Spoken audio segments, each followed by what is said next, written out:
Welcome back to the One Big Thing podcast. I am your host, Steve Campbell. Always an absolute honor to steal a little bit of time with you to help you move the ball forward in your life. If you're brand new to the One Big Thing podcast, this is an interview style show where I have the gracious ability just to walk you through incredible people that are doing incredible things to help tell their story. Well, today is no different.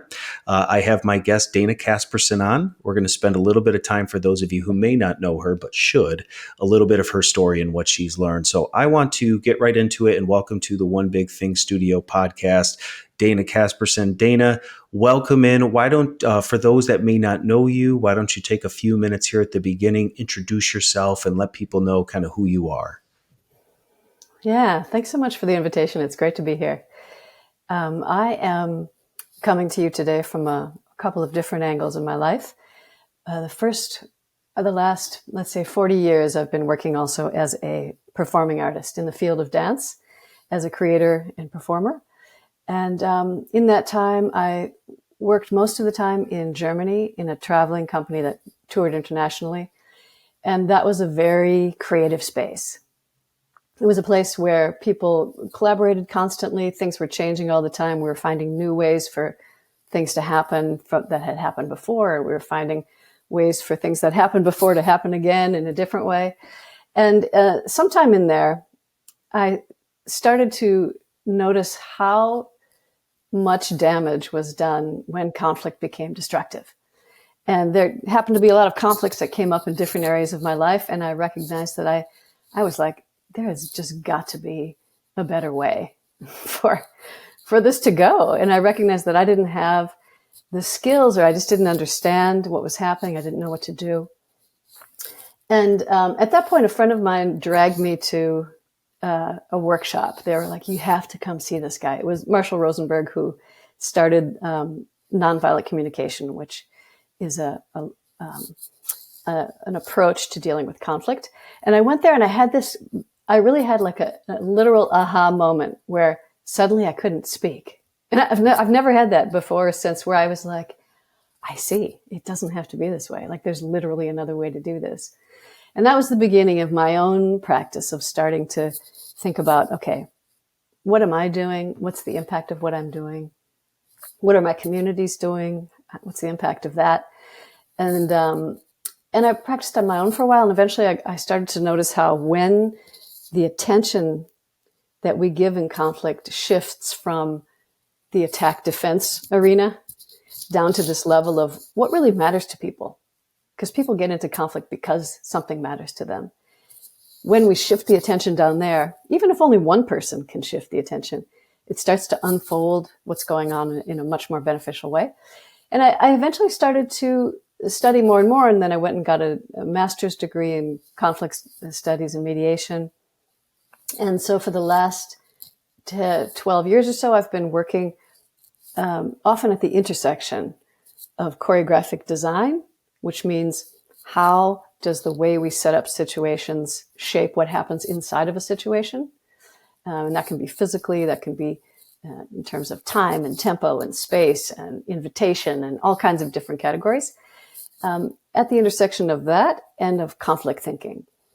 And so I work in a lot of different ways. My main interest is, how do people develop their own capacity to step into difficult conversations, to be able to sit in uncomfortable places long enough to find out what matters. Because very often our desire is just to like, get out of here. And we leap out and we start trying to solve it before we really understand what's happening.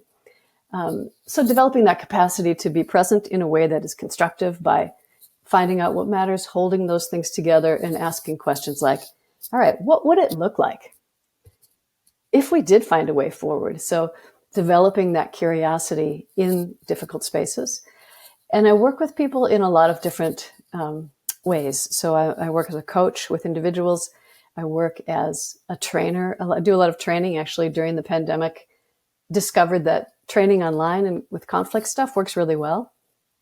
So I'm doing that a lot recently. And I work with groups, companies, and organizations who are ready to think about what their current conflict culture is, what the unspoken rules are, or the spoken rules, what they would like to move toward, what needs to happen to get there, what needs to be prevented, what needs to be enabled.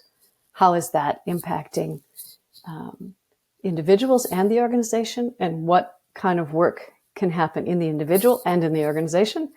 And then I also do work with dialogue design. So I work, and this is often very much integrating choreographic thinking. How do we create spaces where people are able to enter into difficult topics as a group? Oftentimes I do large-scale public dialogues. And I've worked quite a bit over the last few years with the Michael Douglas Collective, which is a group of artists in Germany. And we've created several models that look at different things: violence, racism, polarization. And those projects are ways to think about how we typically talk about difficult topics in our society and in our communities, and how the use or the recognition that the body is always involved, that space is always involved, that configuration is always involved. There's many different categories that we're already making decisions in, and how is that shaping what happens in situations. So I work oftentimes creating models that people can use to work on thinking together about different things. And so those are, and I'm also a writer.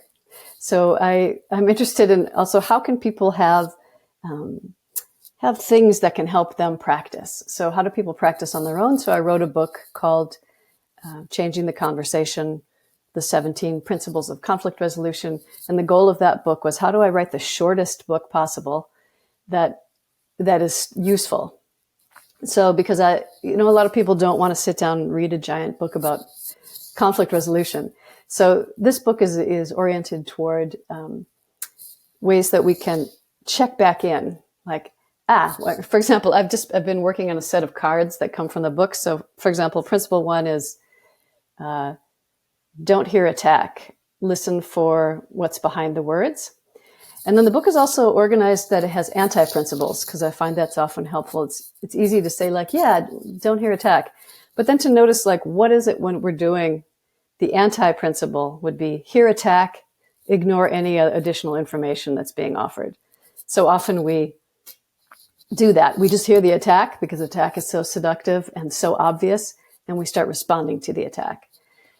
So so that book is oriented toward that. I have a second book, which is coming out hopefully soon.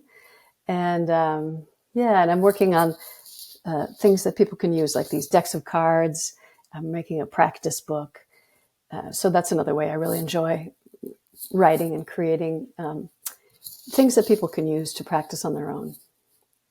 Well, it's exciting to have you on this podcast today. And if you have never checked out a One Big Thing episode, let me, as the host, kind of give you a little bit of insight as to how these shows go. We have had guests really from all walks of life. So if you're here championing Dana today, welcome in. We hope that it's not only your last visit, but that you'll check out other episodes. And I have guests from all walks of life. It's been very interesting as I have sourced guests, kind of the differences in backgrounds, ages, generations, and there has just been a really sweet balance of guests. And what I've always told listeners is, even if you've never done choreography or you've never written a book, don't tune out, because there's going to be a lot that we all deal with conflict that I believe from Dana you can really learn from. But our introduction kind of came by way of, in my business, one of my colleagues had us watch a TED Talk. We have an internal mentorship program to try to teach culture and work with our staff. And for those that are in the mentorship program, Kayla had brought this TED Talk taught by Dana Caspersen that was going to talk about conflict and how to work through it, especially in the workforce. And I just really appreciated that conversation, that I had reached out to you on LinkedIn and saw that we had a couple of common connections. And I thought, what's the worst that can happen? I can send her a message, and if I never hear back from her, that's okay. But you got back to me relatively quickly. And why I wanted to have you on the show Because the one big thing is all about bringing people practical insights. Most of my listeners, when you look at statistics, typically fall within the 30 to 40-year-old range when you can see kind of who listens to the show, which is great. Because for many of us, I'm 37, married, 4 kids, running businesses. I am in the thick of a season of life where sometimes it can feel like you never get a break, you never get a chance. Mm. And if you're not careful, you can find yourself kind of waiting for this, falling in love with this next season of life that you tell yourself that just we believe will be easier and more comfortable. And I just don't think it's going to be.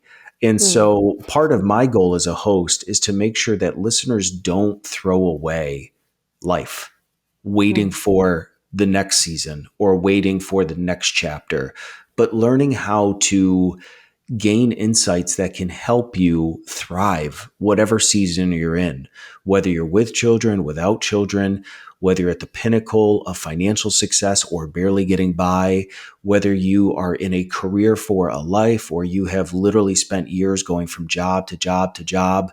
But what I think is very cool about your story, and you kind of just shared it, is that you had this aha moment. And I think from what I understand, you can correct me if I'm wrong, you were doing choreography at the time. And I should acknowledge that you are an award-winning choreographer and dancer. So there are some accolades to your name that I want to make sure that our guests know for you personally. But I believe you were doing choreography and you were invited to this event.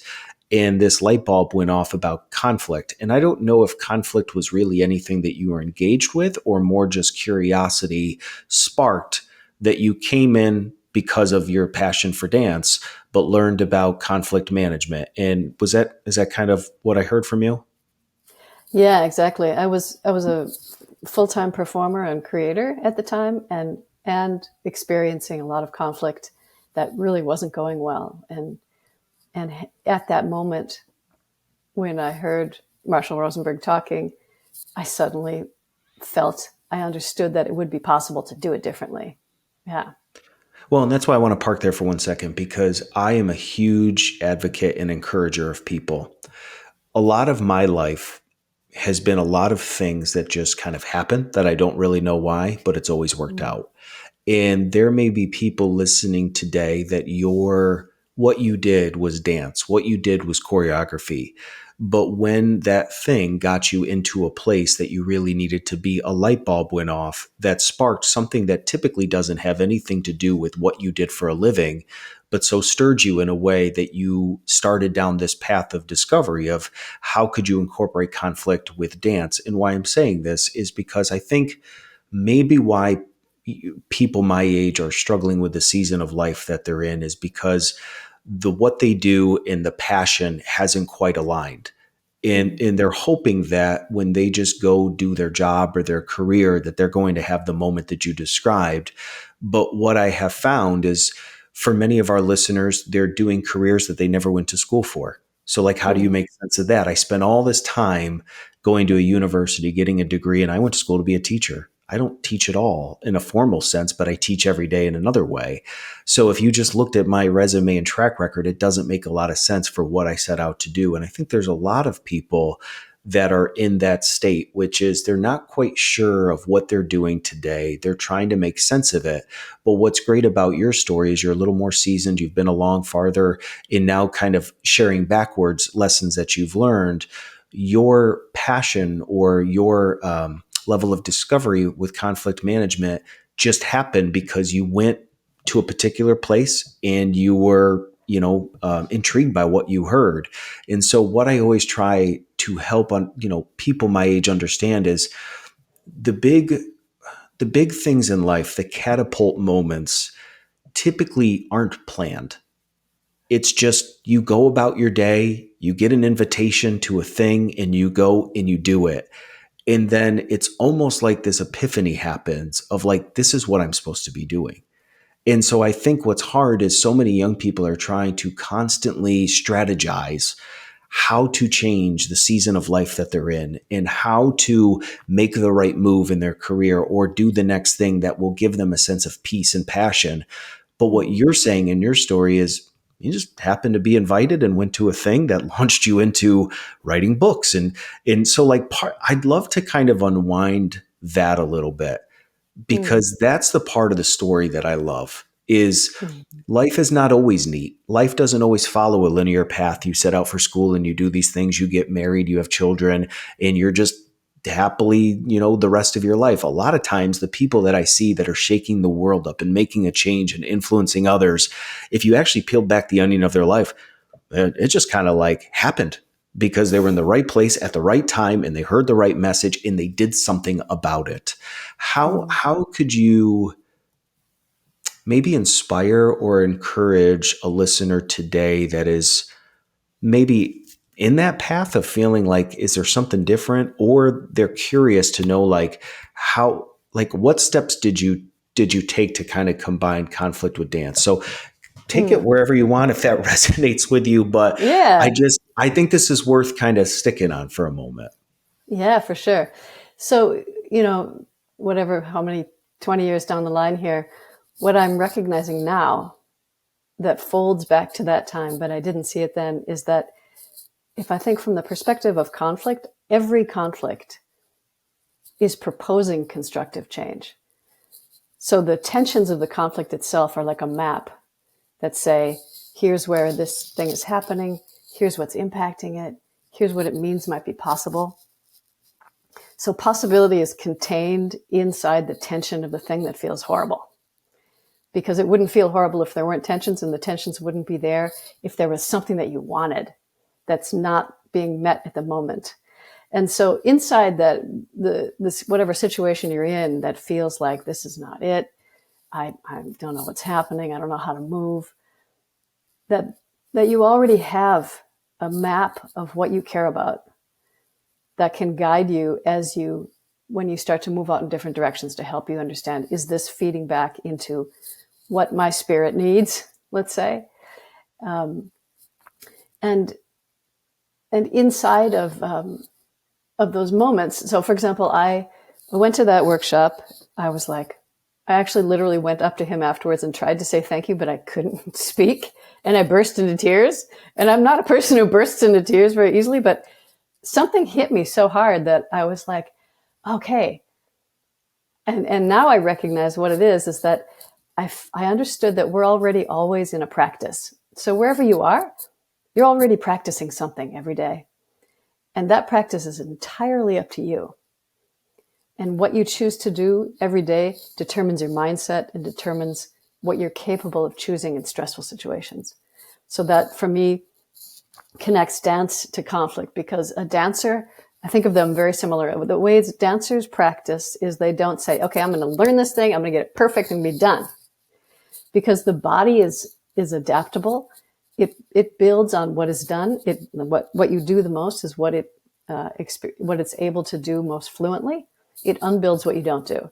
So everyday dancers come back into the studio and they don't repeat, but instead they reconnect to an idea.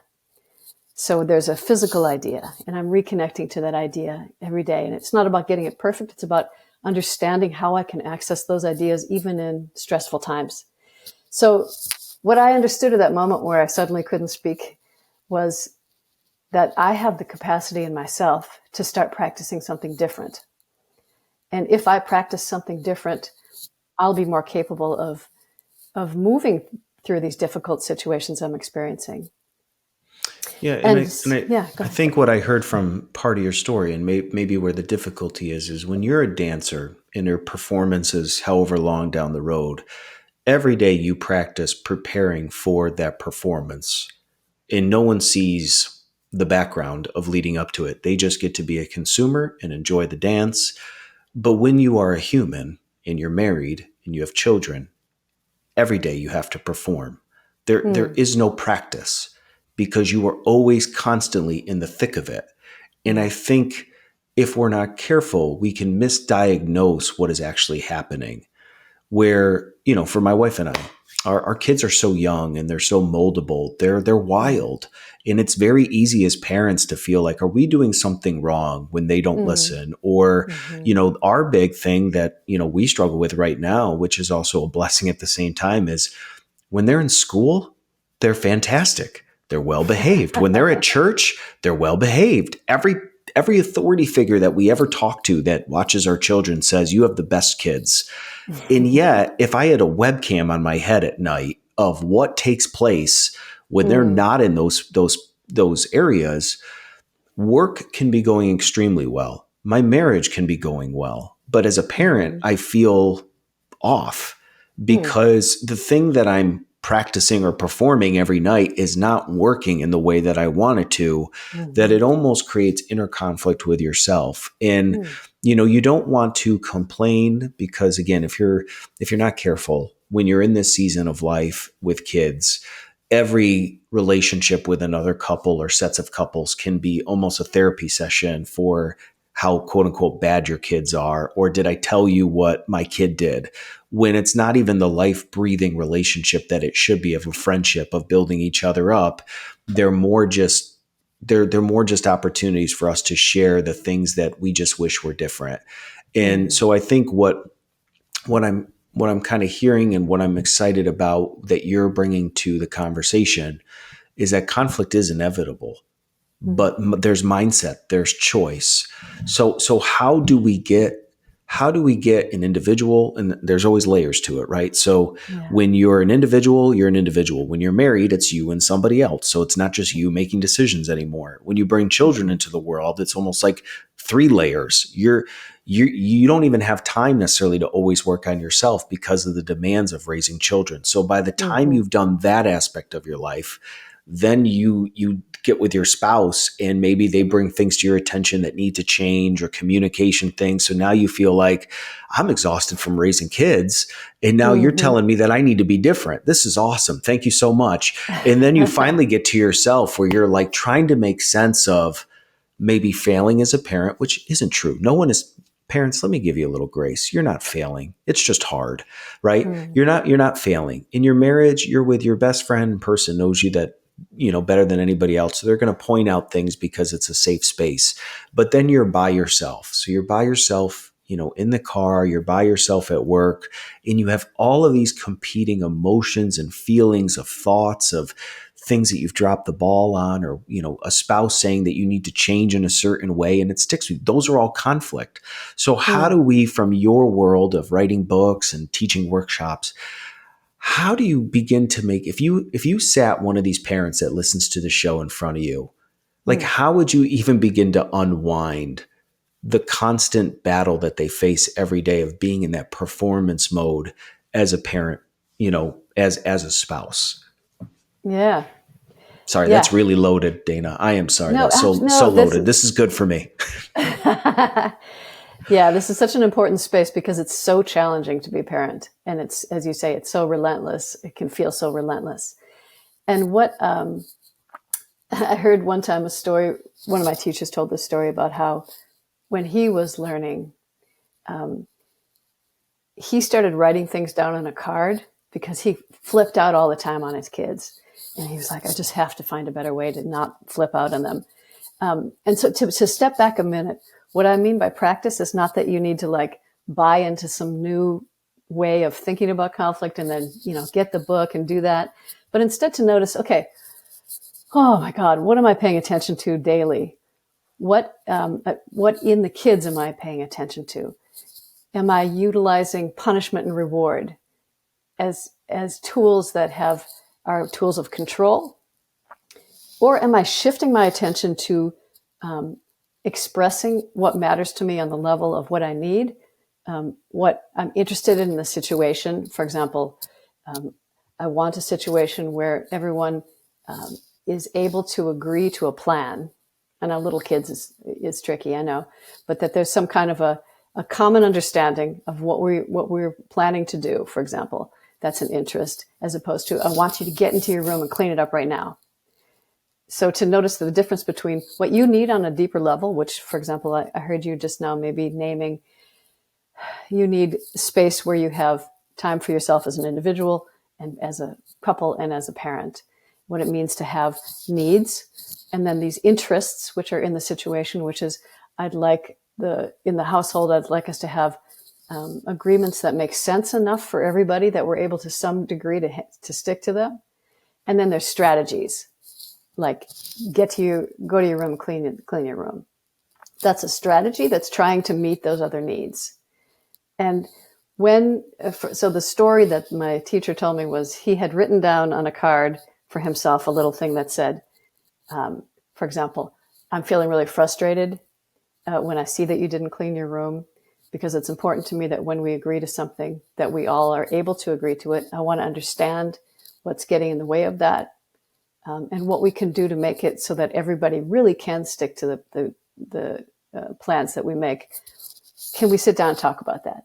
So he had that down. My what I see, my feeling, what I care about, what my request is. And he carried it around. And then one day he had forgotten his card, and he got into a fight with his daughter. And his daughter said, "Daddy, go get the card." So the daughter recognized the child, children recognize where you're speaking from. Are you speaking from a punitive level because you're just so stressed out you don't know what else to do? Or are you constantly, looking at your attention and saying, where am I placing my attention? Am I focused on expressing what's important to me, even in those moments where I get stressed out? And what I mean by practice isn't that you need to change yourself, but instead have a practice of noticing where your attention is and which actions you're choosing and how those actions are impacting you and the people around you. It's really good. Yeah. Well, and I know a little while ago you had some cards held up. Did want to remind you that you can obviously listen to this podcast on every major podcast platform, but you can also head over to YouTube at NQR, Not Quite Right Media, and watch along. And so I know, Dana, you've had some visuals. So if you want a chance to kind of see her and see us working together, you can check out that video. But I think that's a huge part of it, right? So when you are trying to better yourself, most people listen to a podcast because they want to receive a resource. Maybe you're the person that loves the murder mystery podcast or true crime or what have you.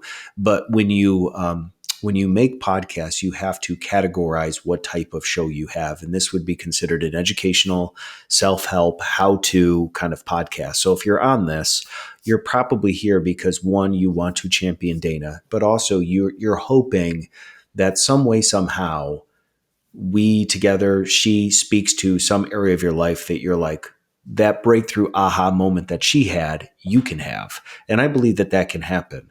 So when you're here, I think that's part of what people are struggling with. They're on a podcast because they're trying to improve themselves.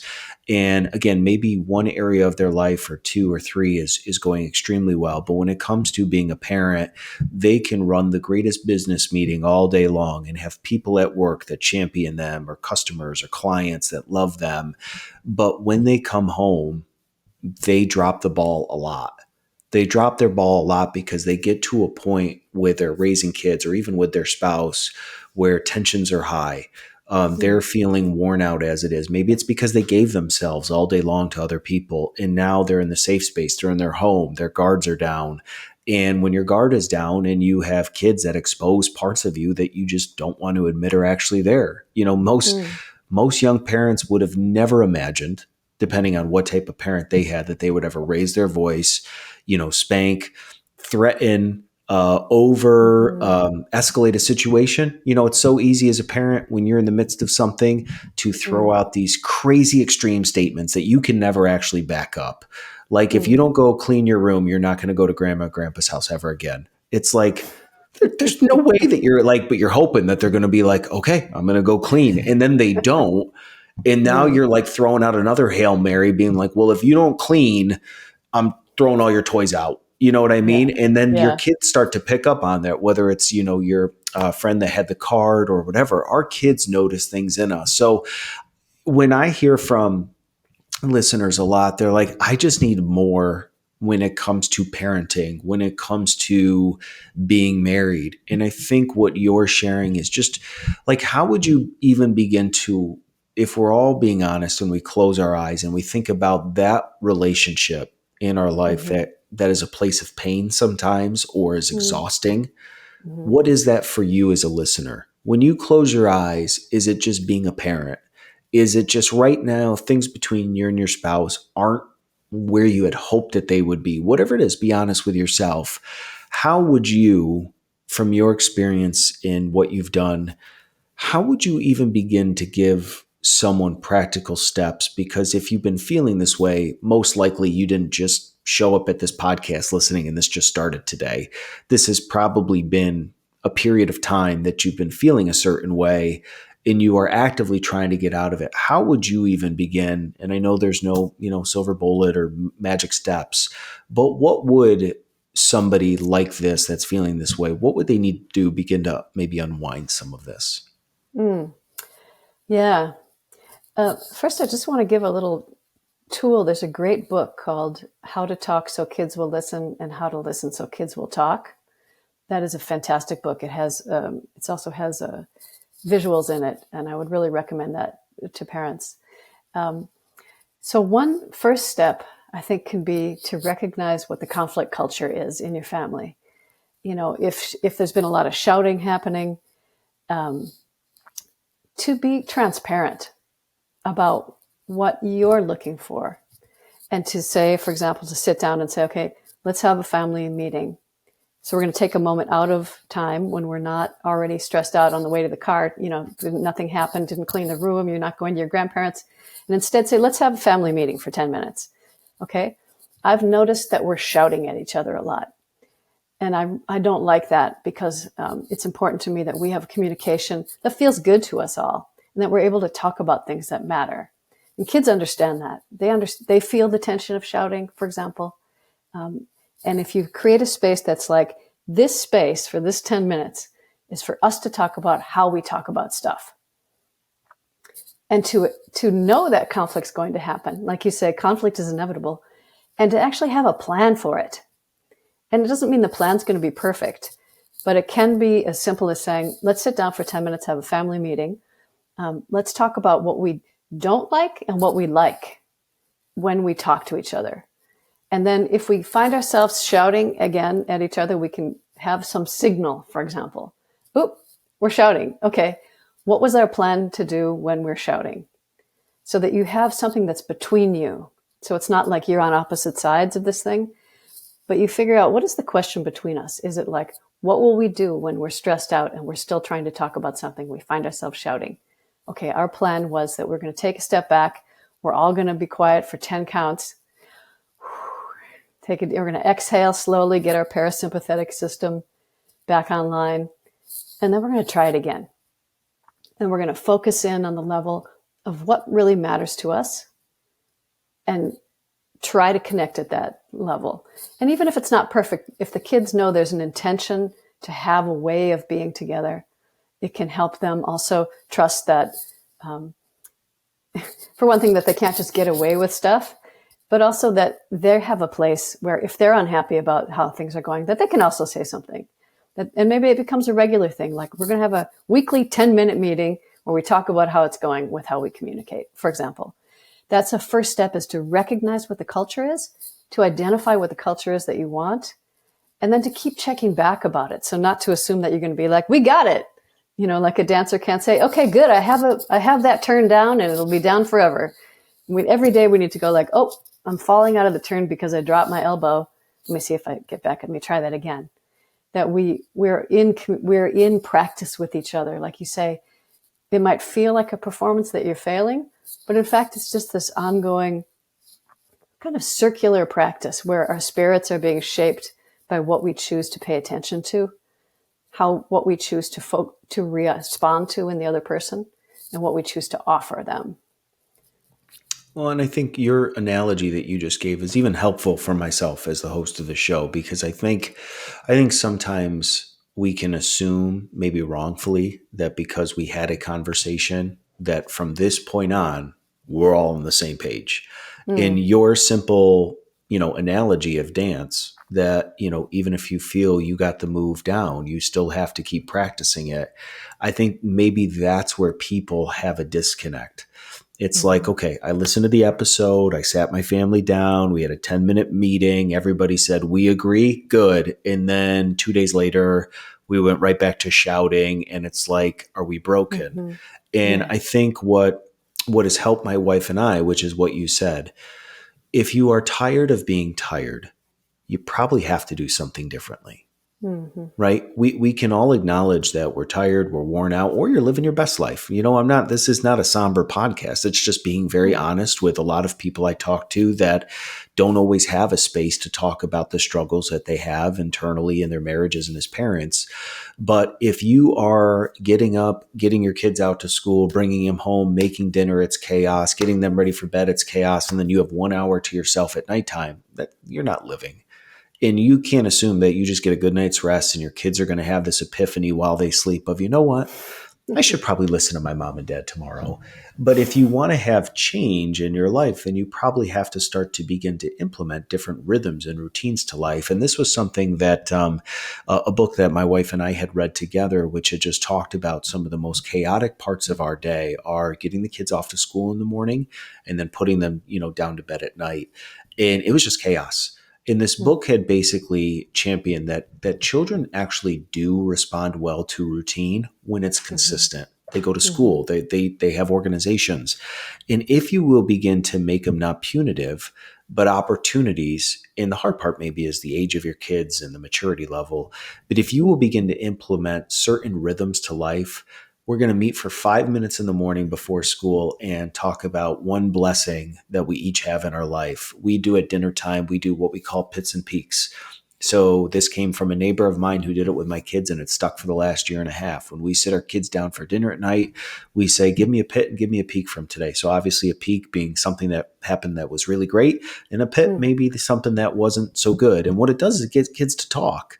And it's funny, we got 2-3-year-old twin girls that their pits and peaks are a little, flowers and rainbows. And you're like, okay, that didn't actually happen today. But for my 7 and 6-year-old sons, they'll say, so-and-so was mean to me at school today. All right, well, let's talk about that, right? Like what happened, or this happened really well, and how to celebrate that. So we have seen personally, and we're not always great at being consistent, but when we begin to interject things that aren't normally a part of our work, our daily life flow, 5 minutes here, 10 minutes there, and we're doing it together, and it's not us all screaming at each other, but it's leading to something, change has happened.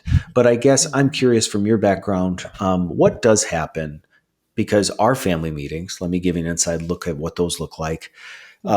We've listened to your podcast today. We're all pumped up. We get 10 minutes. We sit everybody down in our sectional in our living room. Our 7 and 6-year-old are fairly mature, so they understand what mom and dad are trying to do, and they sit there for the first 2 minutes. Meanwhile, thing one and thing two, my 3-year-old beautiful girls, my twins, are like jumping up and down, and now they are getting their brothers riled up, and now everybody's laughing. You've kind of lost control of the moment, right? So how do we begin to help parents that don't have the more mature teenagers at home that might be more responsive or not, or those that have young kids that, like, what happens when you receive a really like resourceful piece of information, family meetings, but the family dynamic in which you live, you're dealing with maturity issues and distractions. Like, is there even anything that you could give as an encouragement to those with young kids as to like baby steps?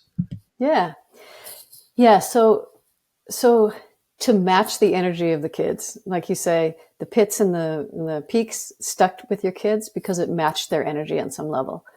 And so if you have something particular that, let's say you have a kid who has anger attacks and starts screaming all the time, that they know when they're angry, like they know the energy of anger. And you want to introduce the idea of naming anger as opposed to acting anger out. You can, and I think this also kind of brings in what I find with the physicality is that kids are very physical too. So it may be that you don't need a 10-minute family meeting. Maybe you need the 2-minute emotion identification thing where you're like, okay, looks like you're super angry. So how about when you're super angry, we do this action, like make a physical thing. And then you say, and if you want to come out of the anger and tell me something why you're angry, then we're going to do this action. So you can, first of all, they can express their anger. I'm really angry, so angry. And then you come down to, here's what matters to me. You can like put your hands on your heart or something that makes sense to them and say, I'm angry because I want this. So they get used to connecting emotion to what matters, because oftentimes they get separated and then kids are just acting out. emotion without it being connected, or parents are just acting out emotion without it being connected. So it may be that the form of it takes more of a kind of a game or a physical thing that could take less time, that would engage them, depending on what information you're wanting to get across with them. How do we interact when we're really upset about something? It could be something like that. First, we name the emotion, then we name what's important. Or if it's like, what do we do when we're late for school and, something happens? How can we create some kind of a signal that's simultaneously fun, like you say, with the pits and peaks, but also tells everybody what's going on, and then shows the pathway to the thing you want to do. So there's what's happening and there's what you want to see happening. And how can those be named really clearly so the kids are like, oh yeah, I understand the difference between I'm angry and here's what I care about. So that those things become part of your shared vocabulary. And it can have a physical component, which can really help kids connect to it.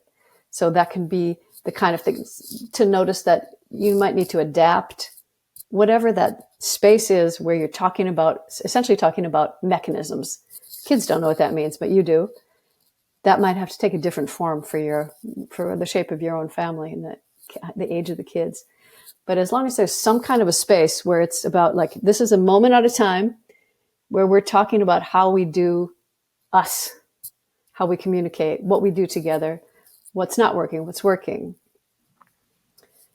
Yeah. Well, those insights, I mean, boy, parents, I hope you get out there and your kids want to be silly. And sometimes we're so serious. Sometimes we expect our kids to be older than they actually are. Sometimes it's easy to feel like my 7-year-old should be 30, and make decisions like me, so you get frustrated when you realize, okay, he's 7. But even if your kids are older or you're let down, and I think even just that example that you just shared is really practical because it can interject change in a meaningful way and lead to a healthy dynamic. I wonder though about when you are raising a family, you're doing life with other families, whether it's through sports, whether it's through friends.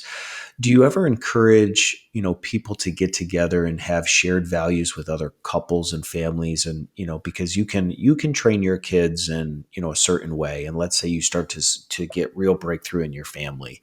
There's just a level of politeness that's now happening, a respect of authority. Maybe you're getting your kids on the right path, but maybe every time you have a certain family over with kids, or you go visit their house, or you do life with other people, your kids get exposed to actions that you may not, want your kids to be exposed to, or behaviors.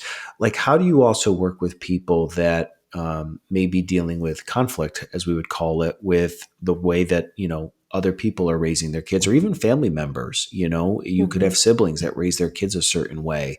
Like, are there certain steps that somebody can take, to either start doing life with people that they respect, or even like having conversations? Like, that's probably a very awkward one. If you like, have you ever had to deal with that, of just maybe there's another couple that does things differently, whether it's their marriage or their kids? And how do you even begin to, because we all want to avoid it, right? It's like, well, let's just not talk about it. We'll just spend less time with them. And then they start to realize like, hey, you never call us anymore. You never text. So like and sorry, I'm just trying to get very practical. If people don't have kids, absolutely. but maybe they're dealing with something else in their life, what happens if you have a relationship, just any relationship, let's call it that, any relationship that there's a little bit of conflict there? Like, how do you even begin to coach somebody or talk through like what steps to take? Yeah.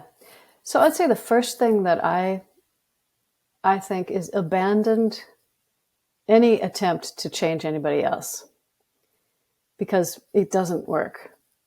It may be that, you may have another family where you do have similar goals and you can then have a conversation and work together. And that's, that might happen. But most of the time when there's conflict, it's not like that.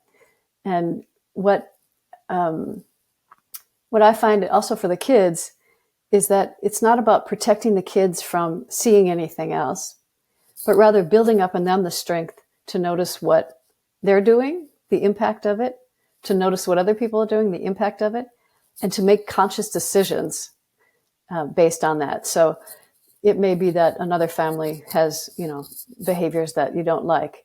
And that can be a conversation with the kids, with your own kids, around why the kind of behaviors that you're fostering are important to you, what they see happens when the other kids act this other way. So it's not about like trying to control the other people, but rather strengthen your own kids' capacity for curiosity and for critical thinking, which I think is what it boils down to. Because in any conflict, if you get into trying to tell the other person how they should be behaving, it usually ends up badly. If you start from yourself, if you do want to have a conversation, say there's a family, another family member that has kids and that you're all in the house together and it's driving you nuts, to start from yourself.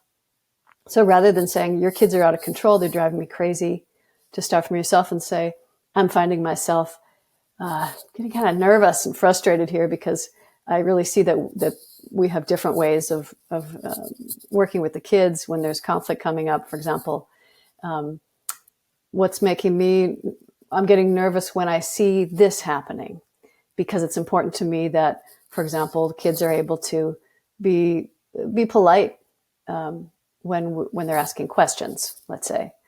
And I'm wondering what you're thinking around that.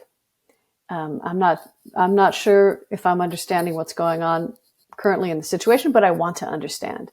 So starting from yourself, here's what I see. Here's what I care about. I'm curious what your thoughts are on this. And then to think about what your real request would be. Not a demand, but what's a real request? If it would be something like,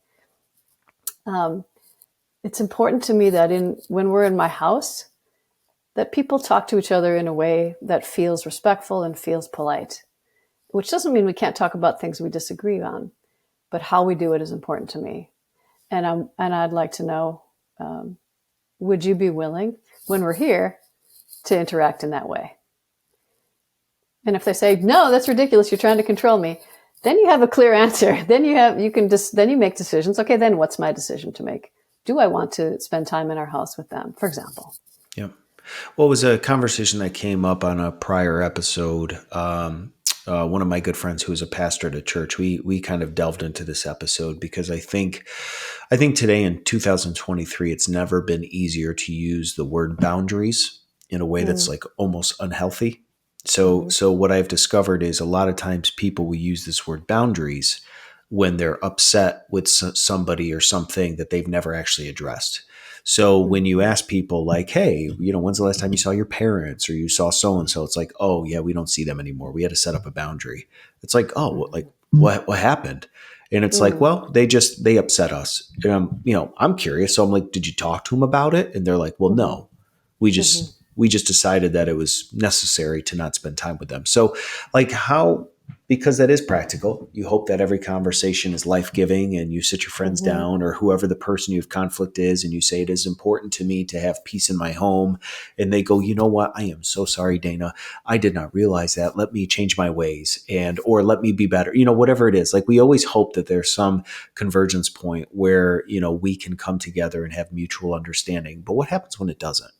What happens when you have mustered up the courage to actually have a conversation with a friend or a family or somebody at work, and you acknowledge these things are important to me, and it is not well received?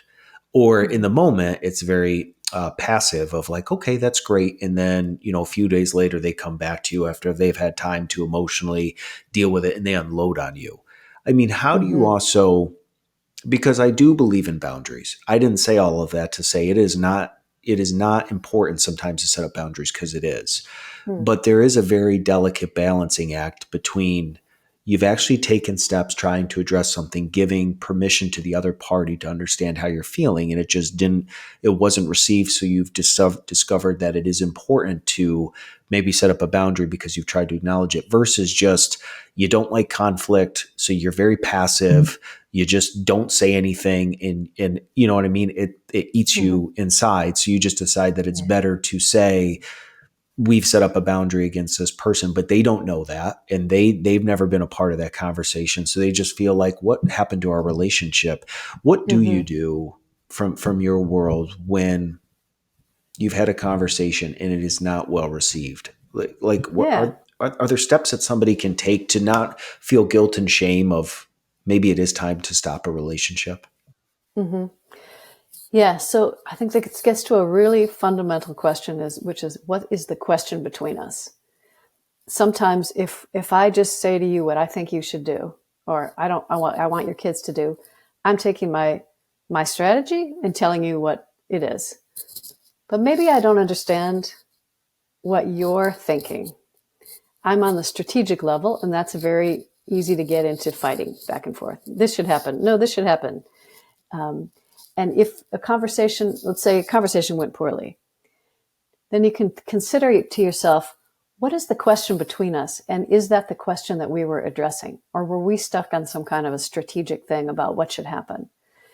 And so if the question between you becomes clear enough that it contains both of you in a certain way, that you're both able to nod your head and say, yeah, okay, that is the question. How do we have a dinner together that everybody feels good about? So if I come from my side and I say, I want a dinner where no one complains about the food, whatever it is, that's a strategy. But then that is kind of putting it on you and saying, get your kids together so they stop complaining about the food. But if I say, let's figure out what the question is, and if the question between us turns out to be, what would a dinner look like that we all feel good about? Then we need information from all sides, and that invites you into a conversation. So if something went badly, probably the question between you wasn't containing you both in a way that you could both work on it and figure out what information is necessary to know, what needs to happen so that, for example, the kids can settle and be comfortable. What do we need to do in advance? What hasn't happened? What's been causing the issues before? What can we do together to move toward a situation that feels good for all of us? So I think of conflict as, like we talked about before, it's not like you're going to solve it, you're going to be done, but rather it's letting your spirit kind of stay fluid so that you keep noticing where you are, keep noticing what's happening, be able to express what matters to you, ask what matters to the other person. And you can always come back and say, because people really, they want to be understood in conflict. People get into conflict because they care about something. So if you are able in yourself to take a step back with the other person and say, let me try this again. The way that last conversation went, I felt sad about that, because it's important to me that we can, talk about things that matter and find ways forward. So would you be willing to have another conversation where we maybe look more at what matters to each of us around this? So that's a way to come back to it by creating a frame that's not about, I'm going to talk about this until you understand what your problem is, but rather, let's talk about this. Would you be willing to have a conversation where we looked at what matters to us? Well, the last maybe category, that just because I have your time and this is what you do, I'm curious because it's things I'm Hmm. working on in my own life. I'm the Yeah. kind of person that wears my heart on my sleeve. I love Hmm. people. I choose to see the best in them. And I am a safe space for many people, family members, friends, colleagues, where, I am intentional about texting people, calling people, checking in. And when I ask Dana, how you doing? I'm not just doing it to pass time, but I really want to know. Well, when Hmm. you do that, which is great, you also open the door up to people being like, well, blah, blah, blah, blah, blah. And a lot of the time, it's not with me that people are bringing things up as a friend, as a brother, as a child, whatever it may be. You are trying to understand, in a lot of situations that I've run into, is hearing of situations that's affecting the person I'm talking to with somebody else. And I mean, it could be Hmm. reoccurring relationships. So every time you Yeah. talk to this person, they are just broken, lesser than bitter about one particular relationship or groups of Hmm. people. And when you're that person who's like the friend that they're confiding in, also just like navigating, not Hmm. trying to fix it or correct it, but just also protecting yourself or giving them actual guidance that can help them. Because if you're, again, it can wear you down. If you are Hmm. actively trying to work on yourself and improve yourself, and you've taken care of your mind, you've taken care of your body, you're in a good place. But a lot of the relationships you deal with are people putting things on you as a mechanism to release kind of what's on their heart, which is good for people to do. But you're surrounded all the time by negative conversations that don't Hmm. really have anything to do with you. Like, how do you begin to coach people to help somebody, if you're a person that people look to and share information, is there anything that you can do, like in my world, to just like help or take a step or acknowledge, like, well, have you ever considered this? Like, because why am I saying this? I believe in family restoration, relationship restoration. And man, there's a lot of hurting people out there that have Yeah. broken relationships with parents, with Hmm. kids, with friends, that just, when you listen as a bystander, you're like, it just sounds like you guys got to get together and like really talk it through, right? Because you're both hurt people, right? So when you are somebody who is carrying the weight because you love people, like, how do you begin to like help in a situation where it's like, timeout? Every time we talk, it can't be this conversation, or else, like, have you begun to take these steps? So how would you, even if you had a friend or somebody that was going through things with somebody else, not yourself, are Hmm. there any practical steps that you could give that could help that part of the relationship? Yeah. So, of course, it depends on what the other person wants. Many times people, um, as you say, are just looking to talk about things. And people do get into these cyclical things where they're complaining about another person and repeating, kind of acting out over and over the story. And absolutely, that's exhausting for people who are receiving, because you're receiving the energy. And what I find, because also when you work in conflict, you are constantly receiving all kinds of terrible things that are going on with people, is to stay with yourself and recognize that it's their work to do. And there's at one point I was going to this Al-Anon for family members of alcoholics, and they have the saying, um, not only can you not change people, but it's none of your business what they do. And at the time I was like, yes, it is. I need to help them. And, but now many years down the line, I'm like, that's absolutely right. It's none of my business what they do. And I can be present with them, and I can acknowledge it. And so when you say, for example, I heard you saying there's these repetitive things and you just keep hearing every time you see them, they complain about the same person, that you can acknowledge your own experience. It sounds like this particular thing with your mom is really repetitive and it's exhausting for you. And you can say to the person, and you keep having the same issue, keeps coming up over and over again. Is that right? They're like, yeah, she drives me nuts. Yeah. And then you can also speak from your own experience. At the same time, I'm finding myself um, feeling kind of sad. Like what I just heard you say, Steve, was because I do have the sense that this disconnection is really causing a lot of pain in your life. So you can be present with what you've experienced.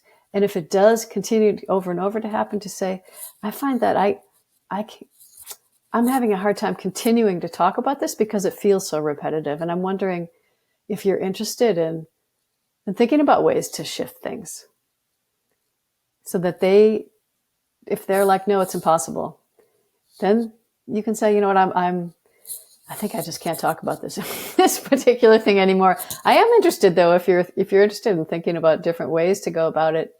Um, and if someone is interested in different ways to go about it, then to start to investigate back to this level we're talking about what matters.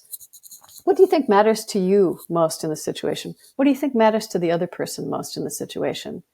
So as a mediator, which is kind of what you're talking about there, um, the work of a mediator is to be not on the side of either person, but to be on the side of the situation. What is happening in this situation? What are the needs on all sides? And what if we held those things together and asked the question like, it seems like impossible right now, but what would it look like if we were able to have a conversation on this? What would need to be prevented? What would need to be enabled? What do people need to be able to step into this conversation? There's so much history. So there's questions you can ask about how is history impacting the way we're seeing now, the story we're telling ourselves about this? What happens to my body when I even think about the conflict? How can the person you're talking to start to notice what they as individuals can do regardless of what the other person does? That they can start to develop a mindset that is curious, even when it's hard, that's focused on needs and interests as opposed to attack and defense, that can consciously take steps back from attack and defense, even if it gets going. And even if they don't know what to do, just the motion of saying, whoa, okay, I'm back in this attack defense thing. I'm going to stop doing that. I'm going to direct my attention consciously toward curiosity. What is going on here? What matters to us each? What keeps us in this loop? What would we like to have happen? So that's a lot of things. And I think it all kind of integrates into staying with yourself, being willing to acknowledge the other person. If the other person wants to explore things, to offer the idea that they direct their attention consciously away from attack and defense toward what matters, toward the level of need, and the curiosity around what would it look like if we found a way forward that really worked for both people. What would it look like, even if it seems impossible? Just to imagine, just to open the brain space that is like looking for that possibility is a drastically different place to be than complaining about how things are. Well, I'll give you some time to begin to think about a staple of the One Big Thing, which is a segment at the end that I do start, stop, and continue. So we'll come to that in a minute. But I want to thank you for sharing what you did. There is another topic that we didn't get into today that I'd love to have you back or have a side conversation, which I think for our listeners would be really important. What happens when you have a figure in the office space, an authority figure, a manager, a CEO, in kind of knowing when it's time to have conversations that could improve a situation or possibly leave a field because it's just not being received. So we can do that at another time. But I thought for this episode, we touched on a whole lot of different relationships that I really think do affect your personhood, your DNA as a person, which is acknowledging that family is tough. Being married is hard. Being a parent is hard, but we get to choose our hard and we get to see the blessings in all of it. And I always try to tell people, and first of all, work on myself. I cannot point the finger at another person if I am not willing to self-reflect on, Steve, you really dropped the ball. The way you said that to your kids. Or self-talk is big to me. I'm not insane, I promise you. But self-talk is big to me, to really think about, where did that thought come from and why did I respond that way, and to make things right. But I will tell you that if you're in the midst of conflict as a parent or with a spouse, with a family member, start with yourself. Get your heart in the right place, but also recognize that it does take two people to change a situation. And maybe there are just people that are out there today that are hoping that they can change or get the other person to, but they have to also want to be willing to change. But I think a big part of it is first working on ourselves and making sure that there is nothing that we are signaling, whether it's unconsciously with our body or the way that we speak or the tone. The tone is a big thing with me. Tone and communication is a choice. Even though we all go through things, we still get to choose our tone and our attitude for how we say things. So this is the stuff that's really practical for me. But I think for having you on the show, I do want to include in the show notes both a link to your book so that if people are interested, they can go purchase it. But after the show, I'll also get a link for the book that you talked about to help parents. But for being a guest on my show, I wanted to thank you as we open up to the start, stop, continue. I have every guest share one thing that they want to start doing, stop doing, and continue doing. So we'll go right there. But if there is also anything else that you wanted to touch on before we get to that, give you the space to do that as well. I think for me, what all of the things that we have been talking about boil down to is this idea of developing the mindset of looking at every conflict as proposing constructive change. So that even though conflict can feel so horrible, that it contains already the information you need to figure out how to move forward. So there's a lot of despair I see in people in conflict, a sense of hopelessness. And I find hope, or a sense of possibility, arises when we start asking ourselves questions like, what would it look like if this were to change? What are the things that I'm doing internally that are kind of getting in the way of that? What am I doing that supports the situation? So that we start to see conflict not as kind of this like destructive wall that's falling on us, but as a puzzle that tells us how we can move forward, and in a really practical way, saying, what is this telling us about what matters? to me and to the other person, so that we are really always taking info from all sides and not just trying to jam our own strategy through. And letting emotion, like we were talking about, letting emotion guide us to what matters. So I always think about emotion as like a flag that is being waved by needs, so that the emotion in itself is not so helpful. Emotion that's connected to needs is very helpful. And I think what I've discovered listening to you, that was an encouragement for me, is life really is a dance. And it's not, you had a conversation at one point, you stuck your flag in the sand and you said, from now on, our family is not going to be screamers or hollowers or over discipliners. We are going to right this ship. And 2 days later, you're right back to where you were. There's some things that you still have to unwork. There are habits, even when you do dance or you play sports or the mechanics. We all develop routines and rhythms to life that we driving your car. You can drive to a location and not even realize how you got there. Our muscle memory, our mind memory is such a real tangible thing that if you are serious about real life change, healthy relationships, peace in your life, just realize it's probably going to take work to get out of that and practice and routine. And just because you might fall every once in a while doesn't mean that the move is not executionable. It just means that it takes work. So I think you also did a really nice job of reminding myself and all of our listeners that life is never just a one-time event, but it takes work, it takes practice. And why? Because it's worth living. So why don't we jump right into start, stop, continue? I don't know. Usually what I have my guests do is say, one thing I want to start doing, followed up, and then kind of the same thing with stop and continue, but you can take it away. Okay. Yeah, so I was thinking about this when you asked it. One thing that I want to start doing is to make more time in the day for reading, because I find I end up working and seeing people and doing things, and then I don't have time to read the many books that I'd like to read. I'd like to stop checking the news multiple times a day. I find that while I need the information, there is so much there's so much despair and difficulty in the world that can take on such weight against the kind of work that we can do. So I want to understand what's happening, and then I want to use most of my energy to work toward how do we create active peace inside of our the places we are. How do we spread those out? How does that become an international thing? I think that if the focus doesn't remain on the fact of just what you were naming before, that this kind of work that we're already all doing of how we interact around difficulty is not a one-time thing. It's an ongoing thing. And having that in mind as a mindset becomes kind of a relief eventually, because you realize it's not failure when conflict comes up. It's an opportunity to understand that there's needs that have not yet been met. So I want to focus my attention, more proportionately on my work that way.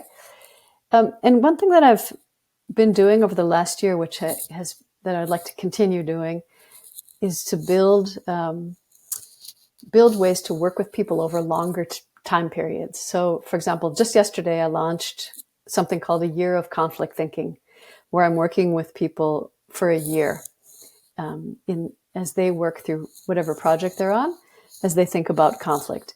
And this feels really gratifying to me, because I find the more people have a way to practice consistently, because it's not easy, like you say.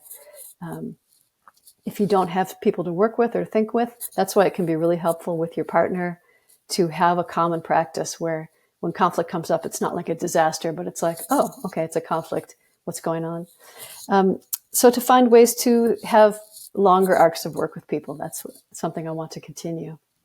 I love that. And that's why doing this at the end, even if for some reason you couldn't relate to Dana, which I don't know how that could have possibly happened, maybe there was something in one of those three that she said. And I know, for me, the second one that you talked about the news consumption, I think it's great to stay informed, but you can also become very influenced by headlines and things that you read, to the point that you are a shell of yourself, because it's just very hard to emotionally deal with the own responsibilities in your life and then the weight of things that are happening in the world at the same time and just feeling this sense of despair. So I appreciated you sharing that. And I hope that for those that had never heard you before, that they would become a fan, they would read your book, they'd stay in contact. We'll put contact information in the show notes if that's okay with you for how to get in contact with you. Mm. But this has been great. Honestly, I never know where conversations are going to go, but I'm always pleasantly surprised that they're where they should have gone. And I hope that if you are new to the One Big Thing, again, this isn't your last listen, but maybe it's a first stop that exposes you to some of the incredible guests that I have had the honor and privilege of interviewing up to this point. But Dana, thanks for coming on the One Big Thing. I hope this has been a great experience for you. Yeah, thank you so much. I've really enjoyed being here and talking with you about this.